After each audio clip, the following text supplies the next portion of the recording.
huling namataan yung sentro ni Bagyong Wilma sa layong 135 kilometers silangan ng Borongan City sa may Eastern Samar.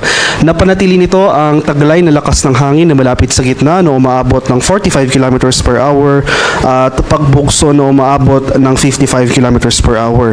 So isa pa rin itong tropical depression at kasalukuyan gumagalaw ito ng mabagal westward or pakanluran.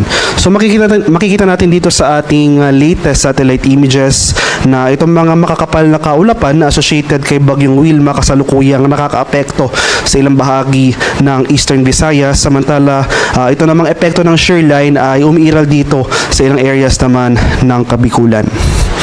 At ito yung ating latest track and intensity forecast para kay Bagyong Wilma. Magpapatuloy yung generally westward na paggalaw ng nasabing bagyo sa mga susunod na araw at base sa ating latest track and intensity forecast, yung landfall nito or yung direktang pagtama ng sentro ng Bagyong Wilma sa kalupaan, possible anywhere along Eastern Visayas bukas. So after its initial landfall over Eastern Visayas, patuloy nitong babaybayin ang malaking bahagi ng Visayas area hanggang sa araw ng Linggo. So itatraverse ito ang malaking bahagi ng Kabisayaan. Afterwards, mag-emerge or lalabas ito sa karagatan ng Sulu. At magpapatuloy yung generally westward na paggalaw nito patungo naman dito sa northern portion ng Palawan by Monday morning.